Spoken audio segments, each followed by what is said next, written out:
demo, we're talking about frequency dependence of circuits. Excuse me, I'm gonna have to restart it because the sound is really low. We have an inductance substitution box set at 9 millihenries and a small light bulb. So in this demo, we're talking about frequency dependence of circuits.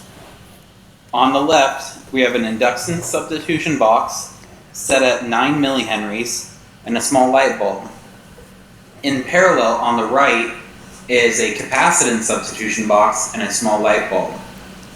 We have a frequency generator generating a sine wave at approximately 70 Hertz right now. As you can see, all the voltage right here is on the light bulb, and as we go up through the frequencies, the voltage suddenly goes very dim on the light bulb for the inductance and very bright for the light bulb on the capacitance. We can go back down and we can see the transition between the two.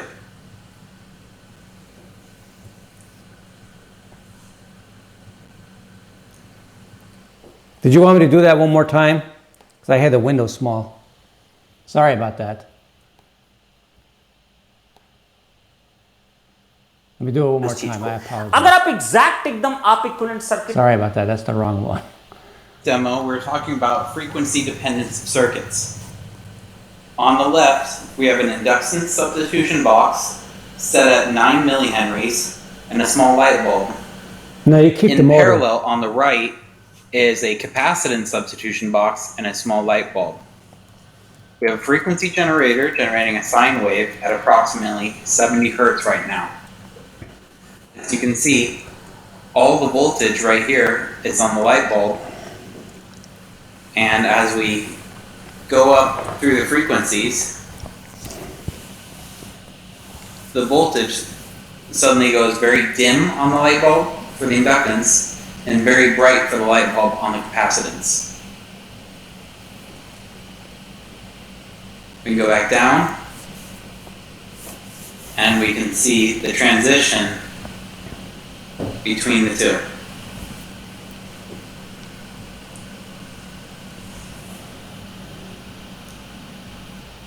Okay, let me stop this video before. All right, I'm not sure what that's about, but let me go back to the PowerPoint. Somewhat of a challenge to go between screens on this darn thing. Just give me a second.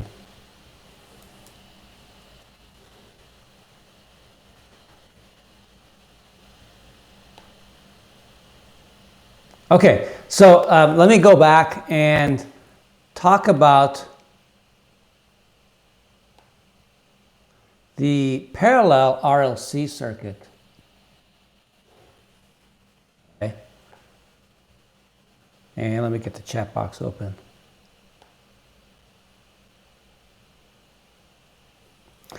So Patrick, you have a question about the substitution box. They're basically, yeah,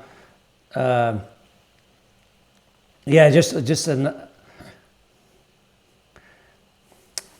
Yeah, you know what? I have to think about that. I'd have to look inside it. I have one here, but I don't want to take it apart. It would seem like it's just as an adjustable inductor or capacitor. I mean, I can't imagine having a whole bunch of them in these little boxes. So it's probably an adjustable inductor or capacitor, which is well made.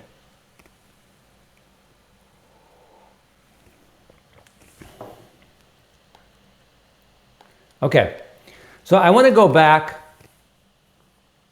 to the parallel LRC circuit, because last time I kind of had to leave quickly. So let me redraw the circuit.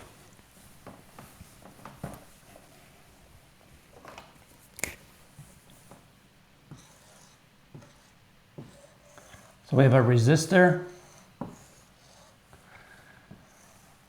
capacitor, and inductor. I guess the order doesn't matter. They're all going to have the same voltage across them.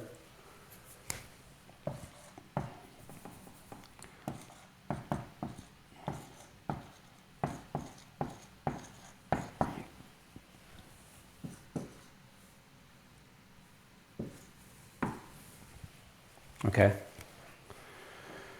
So we drew the phasor diagram. We said, well, let's start with the current through the resistor because we know that, the voltage through the resistor because we know that the current through the resistor is going to be in phase with the voltage across the resistor. So I drew an I sub R here.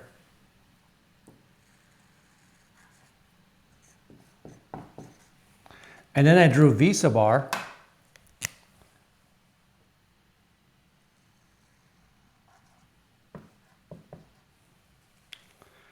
And then I recognize the fact that the current across the capacitor, the current through the capacitor, the current through the capacitor always leads the voltage across the capacitor. So I drew I sub C like this. And then for the inductor, the voltage leads the current in the inductor, so I drew I sub L. And then I take the difference of those two and I put it here. So let me get a different color.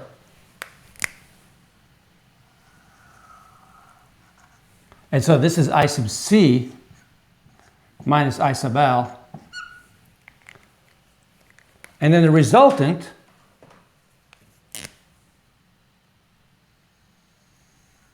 oops, I did it wrong. I put it at the wrong spot. I have to put it here.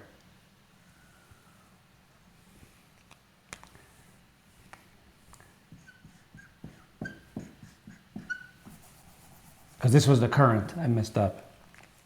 Okay, so let me draw the resultant. And that's the hypotenuse of this right triangle, and this is phi. So this is the total current. So the total current is the square root of I sub R squared plus I sub C minus I sub L squared.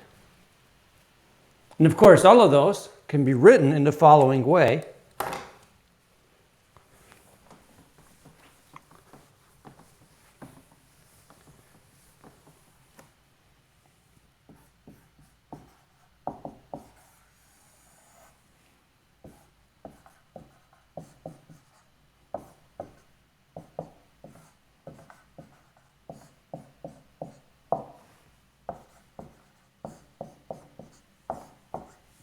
And I can factor out the V sub m.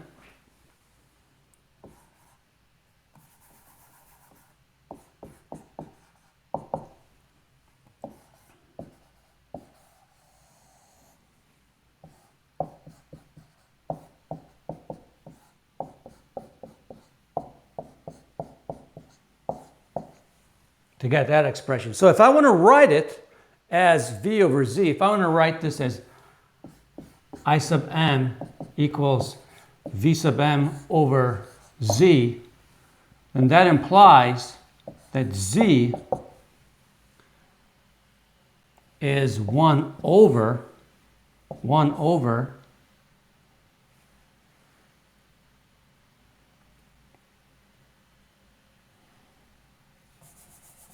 let me just write it this way.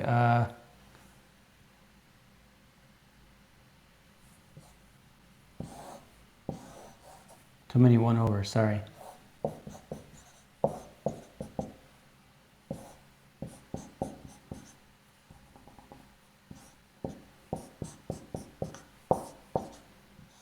Like that. That's what Z is. So if you look at the slide on the next page, the third line, if you see the third line of the equation, there's an exponent of minus 1/2. That should be plus 1/2. Okay, this is the correct version of the expression. Okay. So now we can get, from the impedance triangle, we can get tangent of phi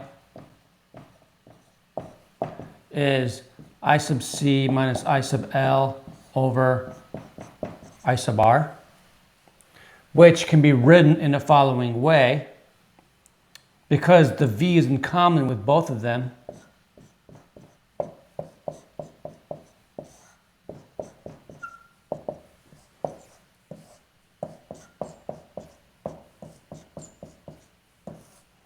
I mean, we can derive everything we need from that triangle. Once you have that triangle drawn, you're pretty much done.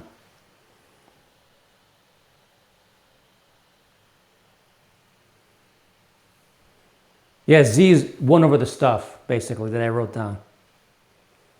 Okay. This guy is basically 1 over Z.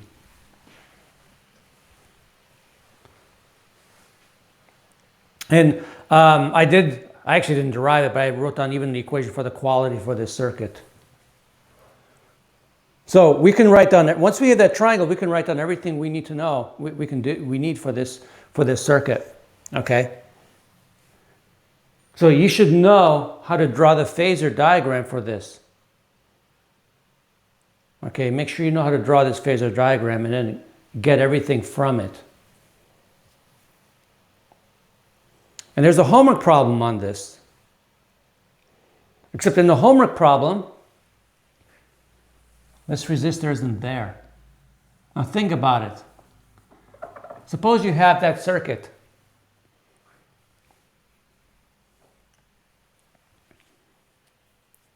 So this is not there in the circuit. What happens when x sub c equals x sub L?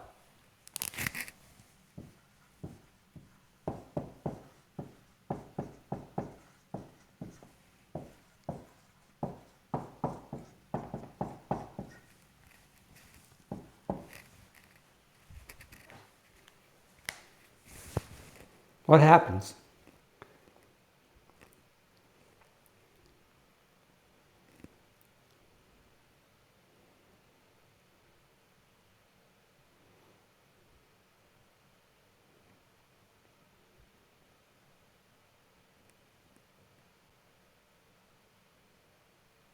Well, there's no resistance in the circuit, right? If this is not there,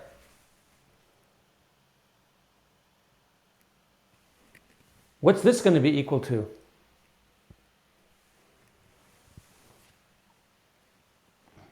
It's going to be 0. So what happens is I sub m equals 0. But there is still current going through this branch and this branch. It's because of the fact that they have a 180-degree phase difference that you will get. If you actually put a meter here, if you put an ideal meter here, and you put it at the frequency where x sub c equals x sub L, which is the resonance frequency of the circuit, you'll get no current, or almost, in the ideal case, you'll get no current through it. So I had Tyler set this up for us.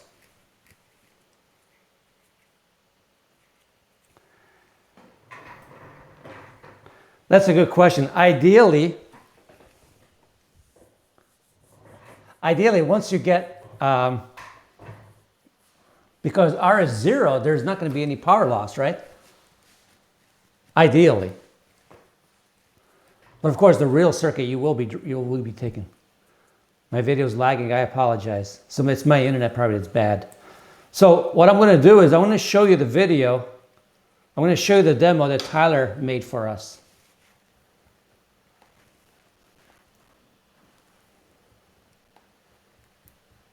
Not that one.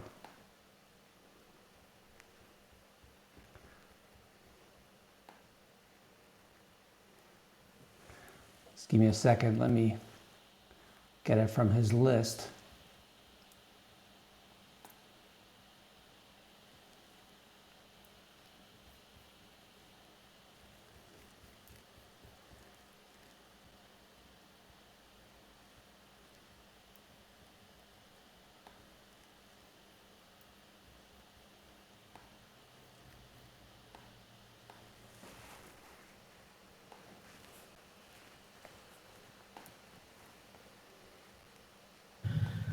The demo before you is meant to demonstrate phase relationship. In this circuit, if you follow this wire, we have the high side going into an ammeter, going to the top of an inductance substitution box, and into a capacitance substitution box. Each line here comes out into a ammeter for each, and then the bottom grounds are connected. So the ammeter on the left shows you the current through the capacitance leg. The one in the middle shows the current through the inductance leg. And the one on the right shows the total current. We have a AC source here set to approximately 1750 hertz. And this just shows you how can you have 4 milliamps of current in total current, and each leg shows 30.4 or 30.5 milliamps of current. You have to think about the phase relationship and think about how inductors have resistance themselves generating this small amount of current. As I adjust the frequency and therefore the phase, you'll be able to know how the current changes for each leg. And if I adjust the frequency up,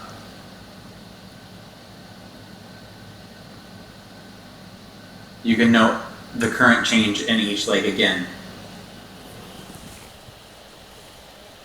Okay. Let me stop this. Notice that the multimeter on the right was measuring the difference in the currents between in the inductor and in the capacitor. And you can see it clearly when you were far from resonance. Okay. So I was going to do an example on the series LRC circuit, but we talked a lot about that in class. And so I want to talk about a particular example that's related to your homework. Well, actually, it is your homework problem. Just to give you some more, and I put this problem in just to give you some experience with more phasers. There is a worked out example in your notes. Oops.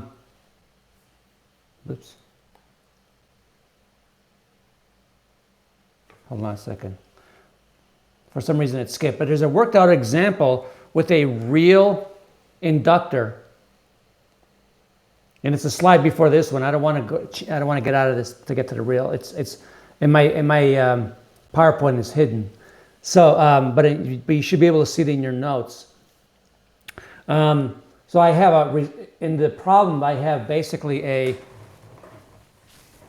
in the problem in your notes I have a real inductor, which basically has it's an RL circuit.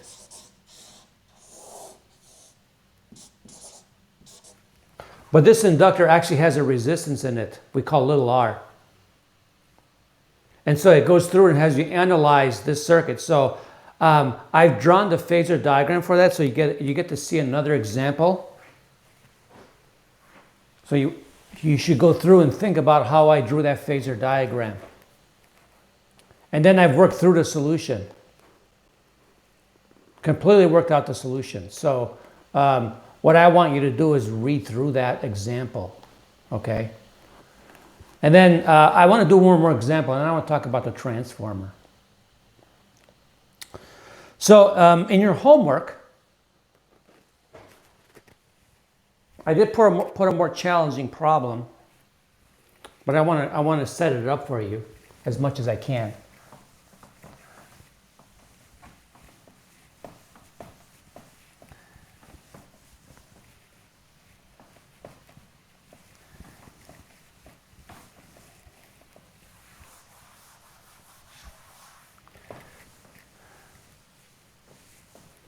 Suppose I have a circuit with AC power supply. I have a capacitor here. But then I have a resistor and an inductor. Assume everything's ideal.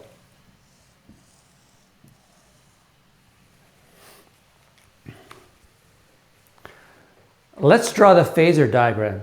So one of the things I said the other day is when you draw the current horizontally in a phasor diagram, so if you draw the current like this, and then this is V sub m, and this is phi, then the projection of this guy onto the x-axis represents the parts of the circuit that act like a resistor, and then the projection onto this axis represents the parts of the circuit that act like a reactance. And we have to draw the current along the x-axis to be able to see that, because once it's rotated, then it's not just along the x-axis, it's always along the axis defined by the current.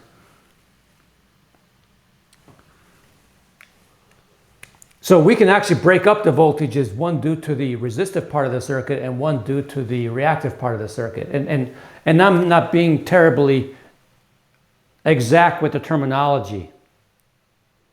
Okay, really what I should be saying is if you're able to write, instead of writing V sub s or V this way, we write it this way. This means real.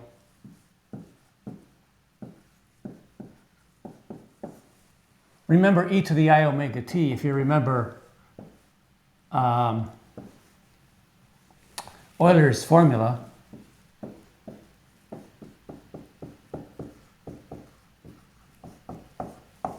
It's just a real part of this expression. Okay, just the real part. All that means is the real part, which is the cosine term. This graph, this phasor diagram really represents a plot of the voltage on a complex plane where the x-axis is the real part, the y-axis is the complex part. The complex part is the reactive part, the y-axis is the reactive part, the x-axis is the real part. That's why I said resistive along the x-axis, and along the y-axis I said reactive, because the reactive part of the circuit is treated as a complex number.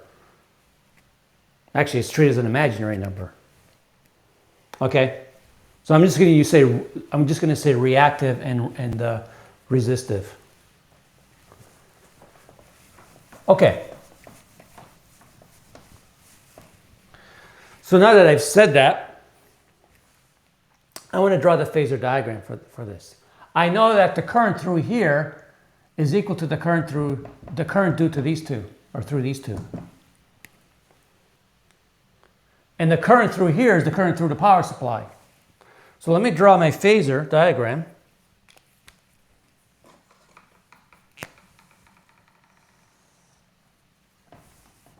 And this one's going to be somewhat more complex.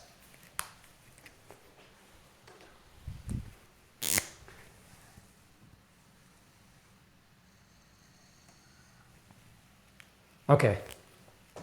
So I'm going to draw the current through the capacitor.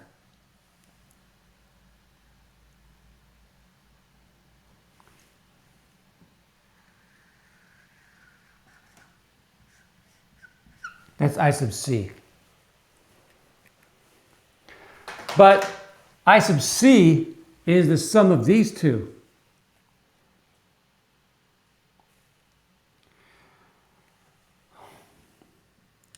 The voltage across these two is the same. Right? The voltage across these two is the same because they're in parallel. But the currents are different. And in fact, the current through this one is in phase with the voltage across it. Here, the current through this one lags behind the voltage. So if I draw the current through the resistor,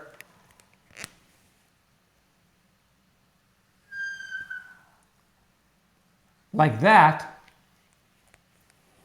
then the voltage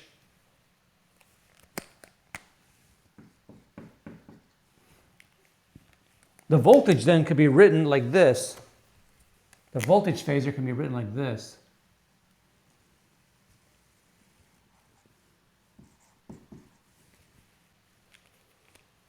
Which is the same as the voltage across the inductor.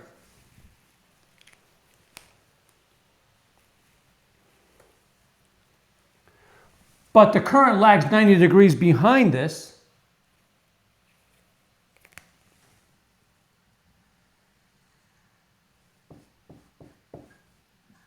These three have to form a right triangle. And I can call this angle beta.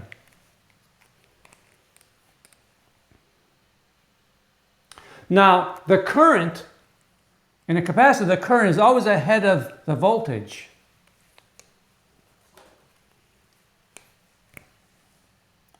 So the voltage across the capacitor looks like this.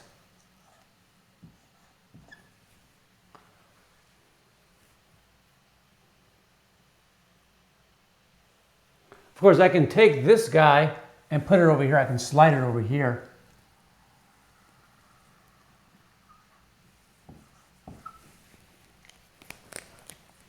And so the resultant then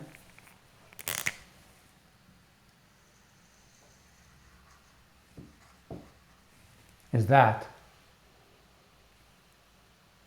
And I can call that phi.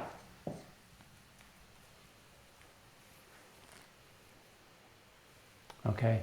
Maybe let me make my graph a little bit easier. Let me do it this way. I think I didn't draw this long enough. Hold on a second. Let me make it long enough. It'll make the graph a little bit easier if I do this.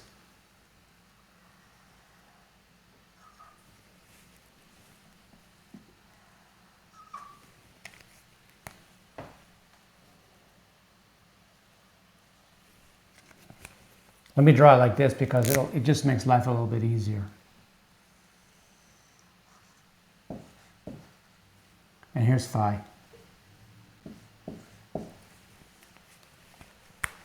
So this is V sub n. So what is the x component?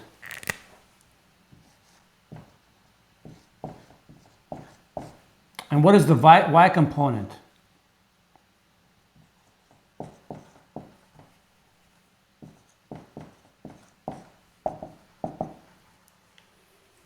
Okay, so this is the resistive part.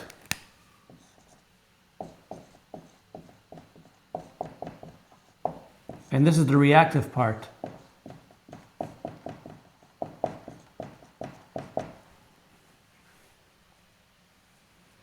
Okay, now if I look at this picture, this voltage minus this voltage gives me the y component.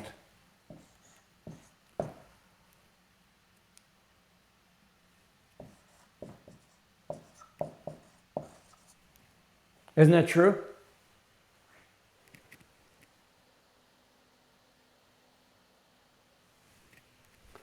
Why did I put it at this angle? As opposed to what? I guess, Morgan, as opposed to, where do you think I should have put it? I just picked an arbitrary angle. I don't know what the angle is. Right? I know it's not going to be in phase. I didn't want to make the angle too small, and I didn't want to make the angle too big.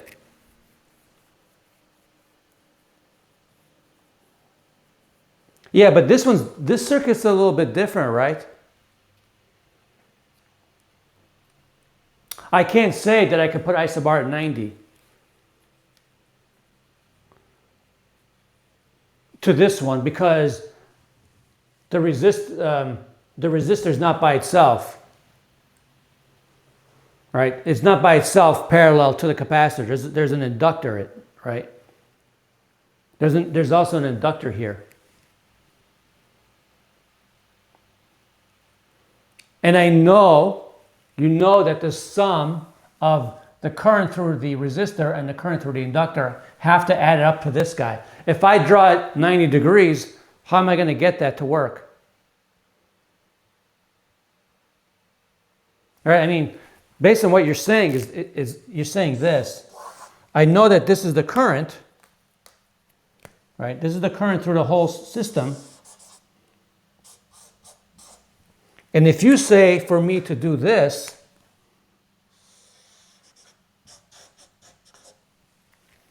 then how do I draw I sub L so that this plus I sub L gives me that? How do I get that? Because I know I sub L plus I sub R has to be equal to I sub C.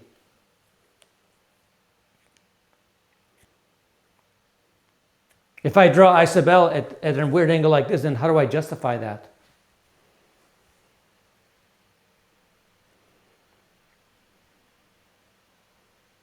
Does that make sense, Morgan?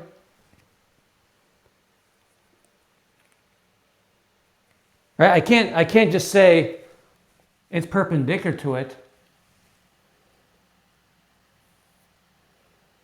because I know the sum of this guy and this guy has to be equal to the total current. And I know that the current through the resistor and the current through the inductor form a right triangle. If they form a right, so if these three form a right triangle and I draw this one vertically, then I have to have a right triangle with 290-degree angles, which is impossible. Okay? Well, isn't it true that the voltage across the inductor and the voltage across the resistor are the same?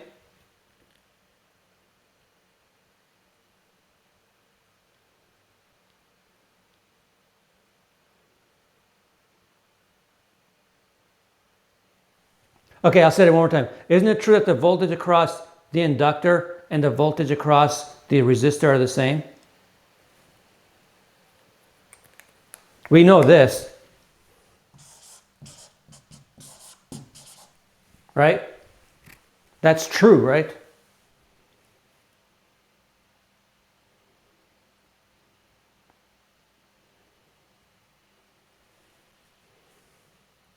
And we know that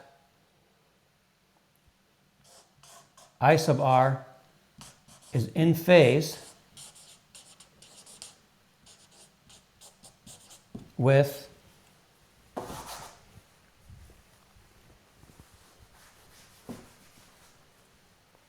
I sub R is in phase with V sub R.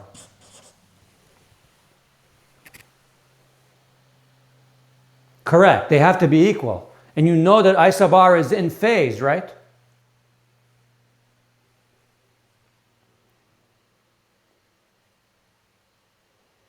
Both the resistor and the inductor have the same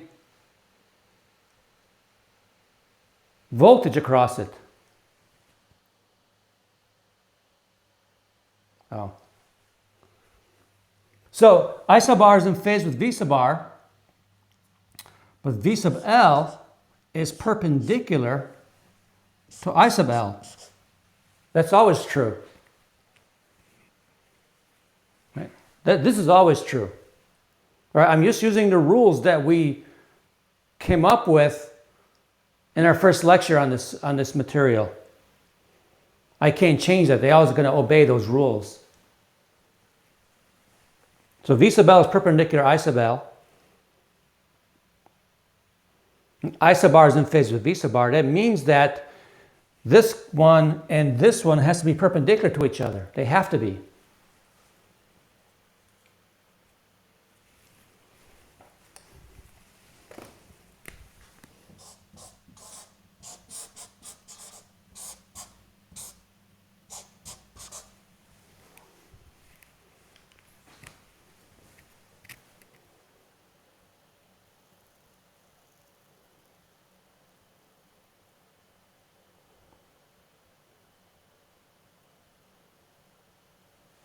Isn't it? Well, you're saying why is vis a bell pointed northeast?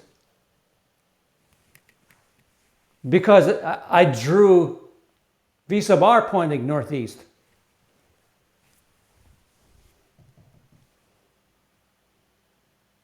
Right? Again, this is true. They're in phase.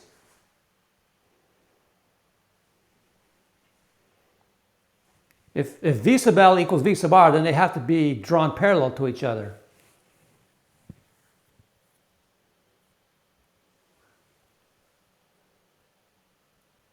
Yeah, V sub C always lags behind the current, so it's pointing south.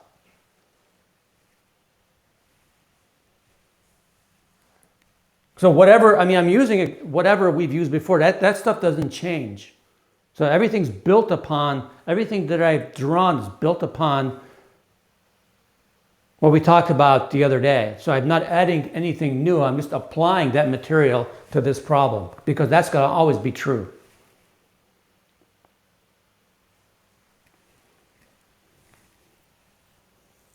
Okay?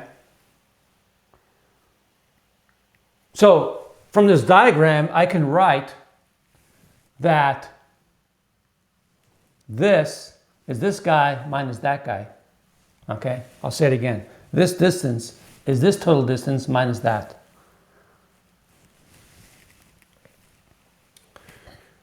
And then for this is just going to be equal to V sub r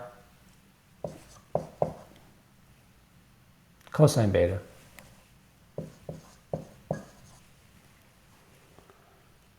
And beta, tangent of beta, is equal to opposite over adjacent.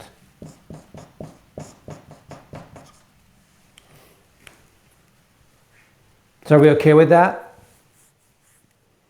There's a lot of moving parts, okay? I mean, there's a lot of moving parts to this problem, but so you got to kind of remember all the little things we talked about. Yeah, that I call it beta. You can call it whatever you want, but I call it beta.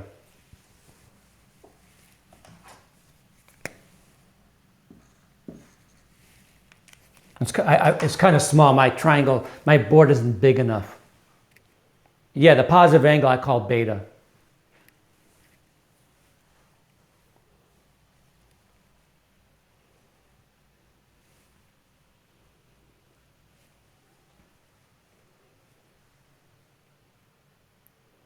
Are we okay with that?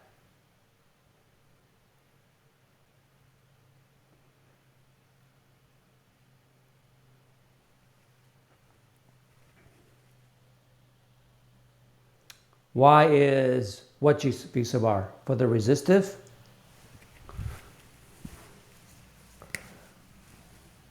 Well, let me look at the resistive part. I'm looking at the length of this guy. If I project this onto the x-axis, don't I get the same thing? Isn't it just V sub r cosine beta? I can, if you want to, you can write V sub L cosine beta. It's up to you. But the projection of this vector onto the x-axis is the same thing as the projection of this vector onto the x-axis. That's all I'm showing.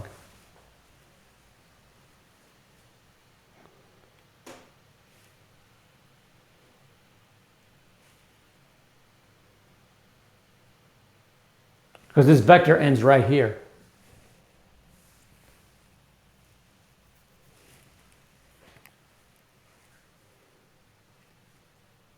Okay?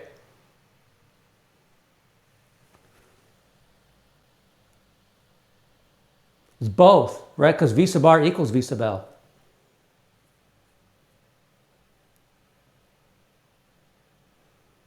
Right? It's V sub r and V sub L at the same time, because remember, these two are in parallel. No, it's not adding them. They're the same thing. I can't add them because then what does the sum of the two mean? Because they're in parallel.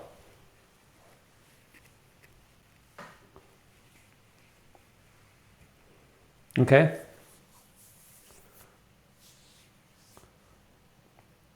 Now, I will say this. This is not the way to solve this problem. This is not the best way to solve this problem. Because look at how much work I have to do to solve this. So, when you start writing, and you're gonna, those of you who take Engineering 17, you will see this. But when you write everything in terms of complex exponentials, it makes things way faster. You don't have to draw any pictures at all. Okay. So when you take Engineering 17, you'll just do everything with complex exponentials. It's much faster. It's like the difference between when you learn how to add vectors by drawing them as compared to doing it the algebraic method for adding them. There's a big difference between the two. And the only reason why I put that in is just to illustrate that any technique that you learn beyond after this class is gonna be way better than phasors for a more complicated circuit like this. Okay. All right. So I want to talk about one last item in this chapter, and it's on transformers. Transformer is fairly complicated.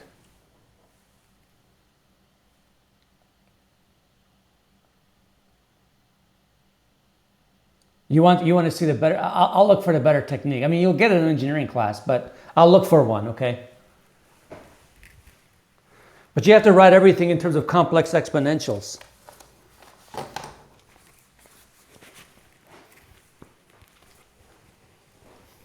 Okay. So we want to look at this device called a transformer, and basically it is an application of Faraday's law and mutual inductance. So imagine, and I showed you a picture of this, similar to this before. So imagine I have a power supply connected to a coil, and the coil is wound around some sort of iron core. The problem with the iron core is that it's magnetic, and ferromagnetic materials make the analysis very complicated. We can probably almost be better off just talking about an air core transformer, which they exist too. But anyway, we're going to talk about these in a very simplified manner.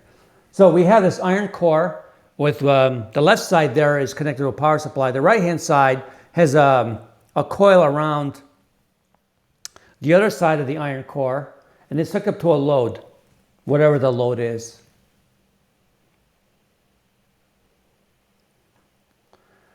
And we've designed this so that the flux that's going through the coil on the left-hand side is exactly equal to the flux going through the coil on the right-hand side.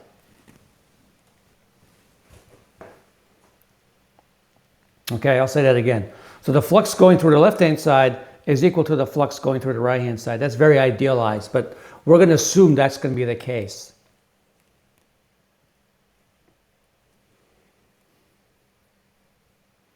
And so this works by mutual inductance, right? Because you have the coil on the left and the coil on the right. You basically have essentially two separate circuits. One circuit is going to influence the other circuit through mutual inductance. This is a very complicated thing to analyze. This is the symbol for the transformer. This is a schematic symbol for the transformer. Okay. The transformer has a coil. The coil that's connected to the power supply is called the primary. And the coil that's connected to the load is called the secondary. Of course, you can reverse that too. You can switch that around. Okay, that's arbitrary which one you call the primary and the secondary in general. In order to be able to understand this circuit, you have to figure out a way to model it.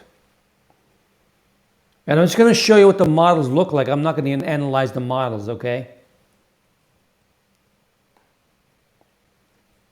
So the top picture that you see represents the first model you would draw. You would say, okay, well, the power supply has some sort of impedance, and your coil has some sort of resistance, and your coil has some sort of inductance, and then there's another coil near it, so there's a mutual inductance between the two coils.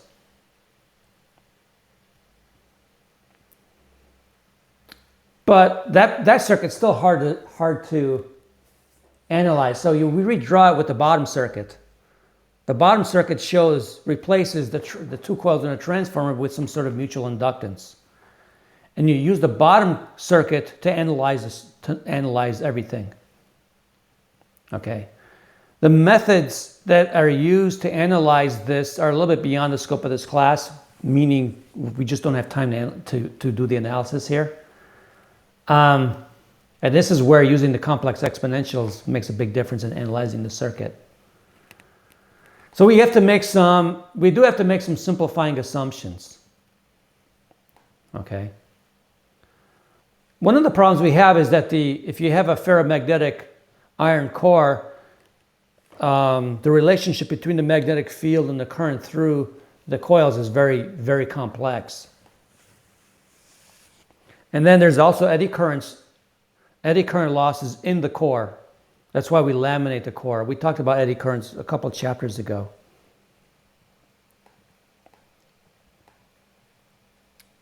So we make some things to make life a little bit easier for ourselves. So there's no Joule heating or any currents in the primary. Like I said before, we assume all the flux that's out of the primary goes through the secondary. And so when you say that the flux through the primary goes through the secondary, then really all that means is that the EMF is really going to depend on the number of turns in each coil.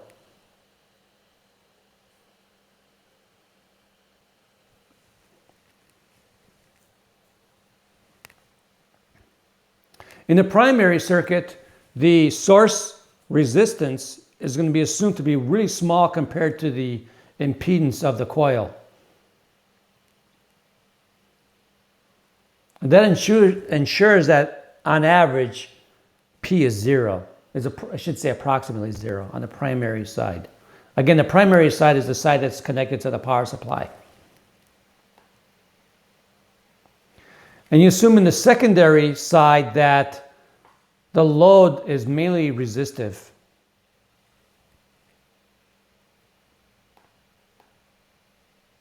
And of course, this is an ideal transformer. I apologize if I'm cutting out. The video that I'm recording won't have that, so you might have to look at the video once I upload it to Zoom. I'm sorry, to YouTube.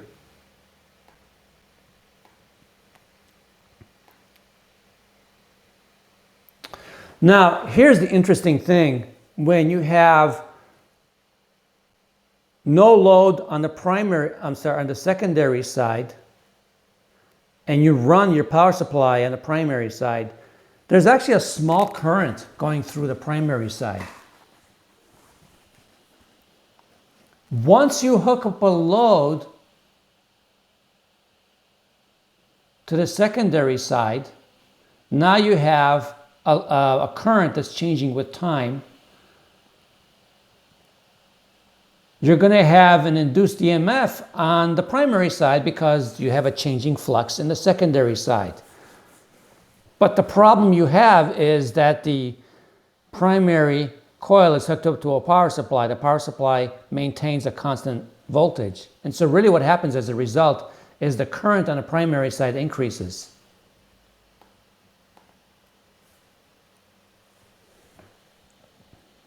Because the flux through each coil is the same, the voltage drop, the ratio of the voltage drops between the primary and the secondary just depends on the ratio of turns between the primary and secondary.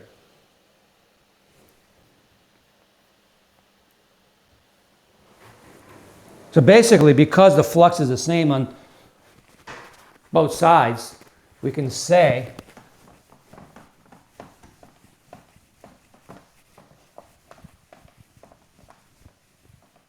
that delta V1 over delta V2 is equal to N1 over N2.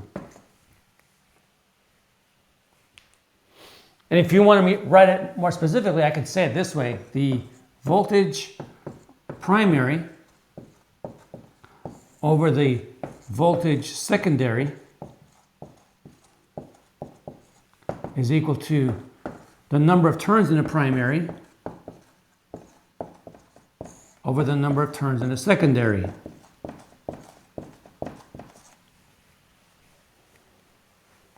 So if N primary is greater than N secondary, then V secondary, V primary is less than V secondary. We call it a step-down transformer.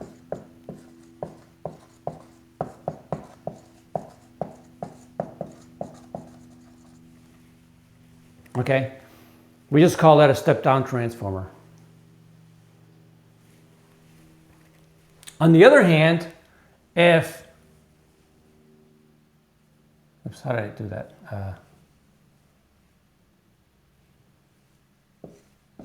Let me do it again. Sorry. I want to make sure I have my symbols correct. If N primary is bigger than N secondary, V primary is bigger than V secondary, we call it step down. If N primary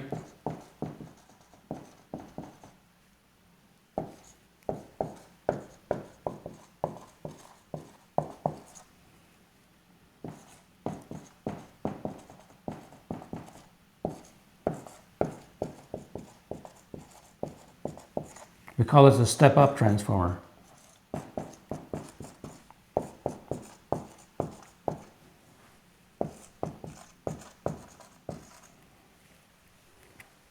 So this makes, if you have more turns in the secondary, this makes the voltage on the secondary higher than the voltage on the primary. Okay.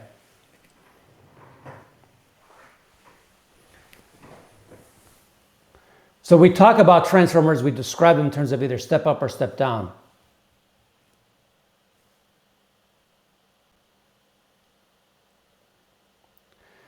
Is there a limit to the step down or step up?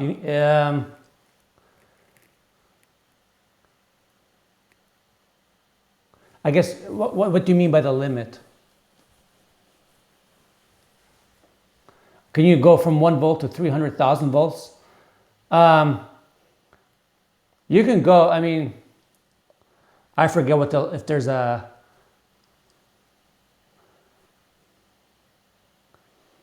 yeah, the limiting factor, I guess, would just be how much of the flux from one, yeah, you would have a very small current, that's true.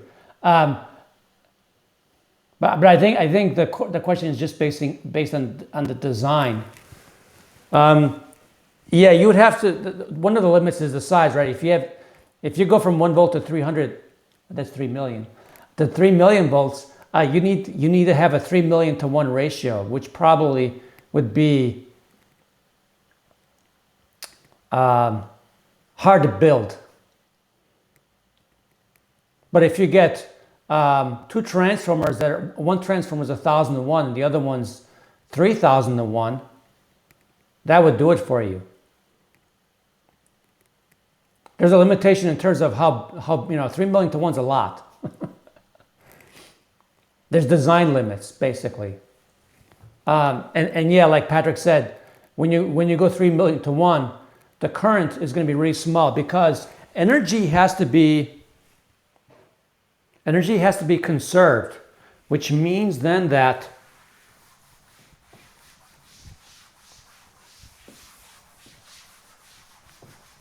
the power, and again, I'm going to say one is the primary, 2 is the secondary. I1 V1 is equal to I2 V2. that has to be maintained. So if you make this big, this is gonna become very small. So if you step it up by a factor of 3 million, if you step it up by a factor of 3 million, then your current's going to be very limited. Okay?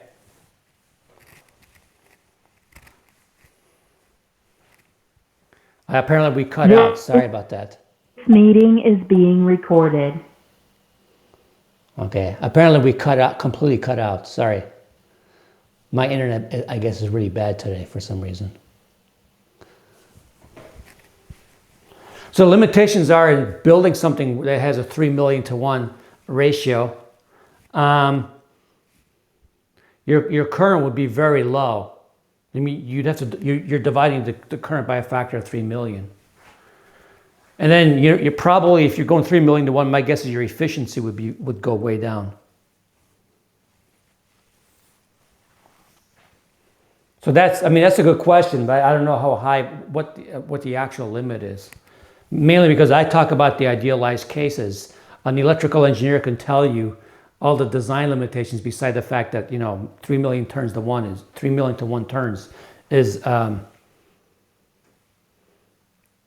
of hard to actually manufacture. You'd have to use 2 of them. But then again, your current would be very low. But the way energy is transferred to your home is power is produced at the power plant, and it's stepped up with these transformers to several 100,000 volts. And it travels over long distance. But when you increase the power, when you increase to several 100,000 volts, you're decreasing this dramatically. So you have less R squared R losses. And then the energy is delivered to your house using step-down transformers. Okay.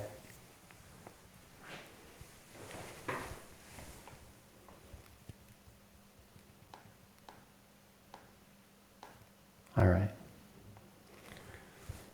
So, the board's a blur. Okay. Yeah, the video is, my internet's unstable. So you just have to view the YouTube video. I apologize. You can always ask questions in the chat box. So one of the things I said was that when your transformer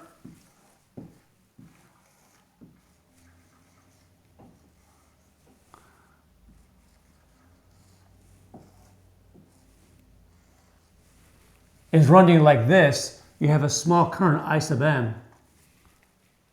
This is called a magnetization current. I'll rewrite the equation I have in the bottom. I'll write it here. Hopefully you can see it. I'll use black. Let me get my good black marker.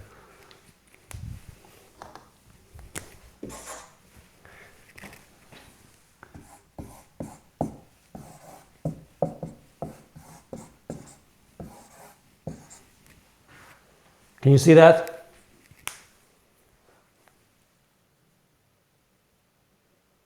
Okay. All right, so when you actually put a load here, now you have a current. Ideally, yeah, it doesn't. Morgan, yeah, ideally it doesn't change the power. It just reallocates it. That's a good way to look at it.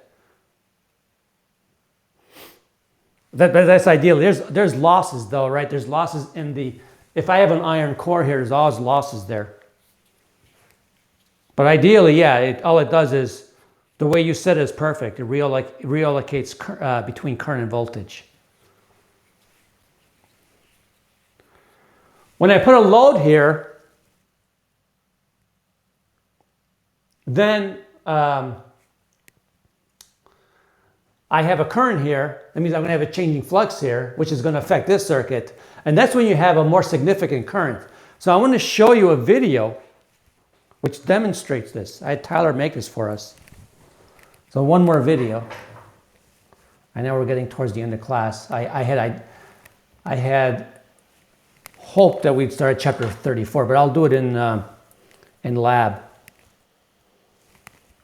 Okay, I'm going to switch.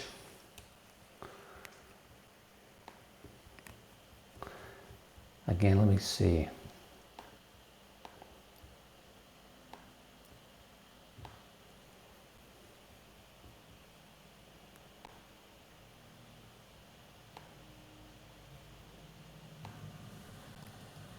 So in this demo, on the right, there is a variac attached to a 500 turn coil in series with a light bulb, a 100-watt light bulb.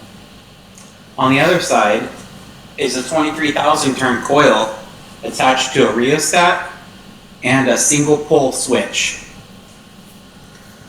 You can see that the light is fairly dim, but once a load is applied to the other side of this coil with a switch, the light gets very bright. I can throw the switch again, and it goes dim again. Please see your instructor on how this works. Thank you.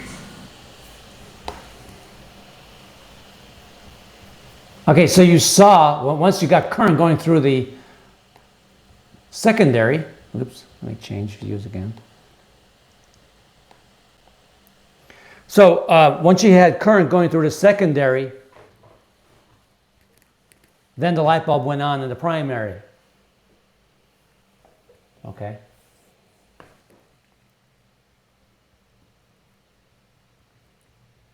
Yeah, it's a very counterintuitive demo.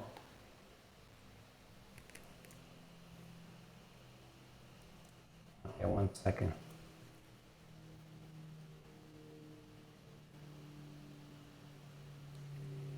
So I just want to mention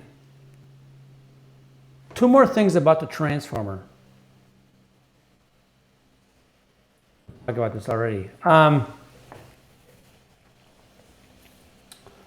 And yes, by the way, because of the fact that when current through I2 is generated, then the current I1, the main current I1 is 180 degrees out of phase with I2. The one thing you really need to understand, and I always ask this question I ask this question on a test a lot, and people don't get it. Does a transformer work with a battery? Why doesn't it work with a battery? Yeah, it's DC. Right. You have to have AC. You have to have alternating current if you're going to use a transformer.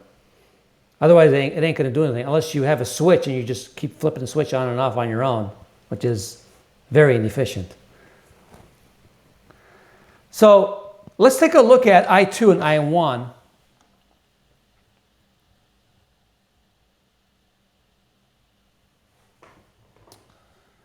Suppose I have a load on the secondary.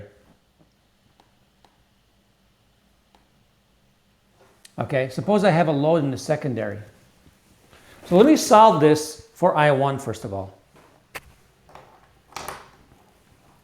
I1, and I'm sorry I'm dropping the deltas. I1 is what? I1 is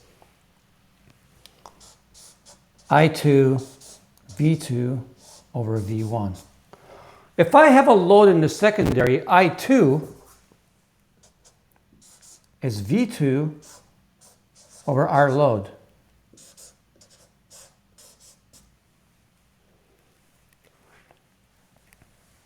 So let me rewrite this.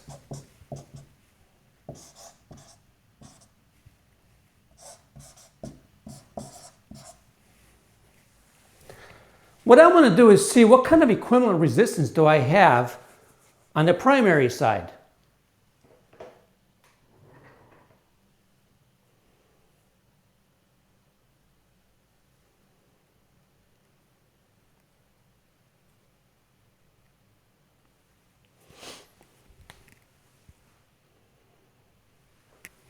Yeah, I don't. A transformer-like device for DC? You mean to step up voltage? Yeah, you actually have to turn it into AC and then back to DC.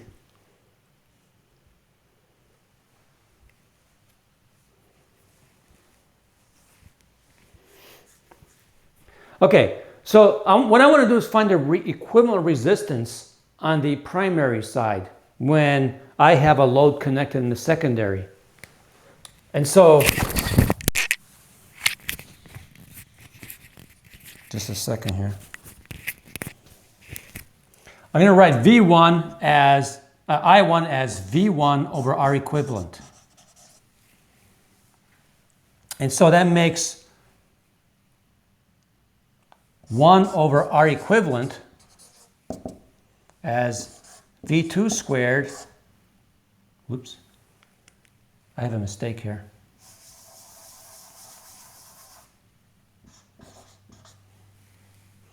V2 squared over V1 RL. Let me take the reciprocal. Sorry, I keep dropping my mic.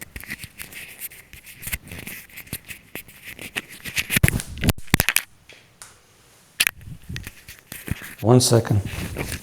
Okay, so I have 1 over R equivalent is V2 over V1 squared.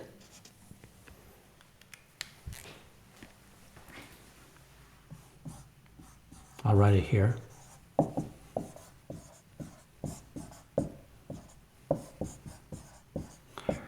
That implies R equivalent is V1 squared over V2 squared R load.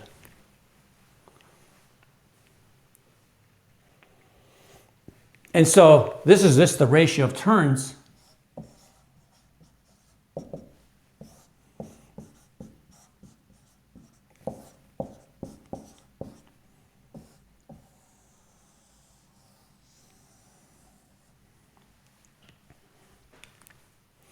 So why would I want to know this? Well, this is useful for matching the resistance between the primary and the secondary, because then power transfer is optimized. So one of the places that this is used is with speakers. If you have an amplifier and a speaker, what you want to do is match the resistance on the with the amplifier to the resistance of your load. You do something called impedance matching, although here it's all resistive. And so you put a transformer between the amplifier and the speaker to optimize energy transfer from the amplifier to your speaker. So this is an application of this idea. In a lot of textbooks, that's pretty much the only, because this is idealized, that's pretty much the only interesting applications outside of power transfer from the power station that's discussed. Okay? We don't do much with the transformer just because of how idealized is it. That's an R sub L. Okay, that's R sub L for the load resistance.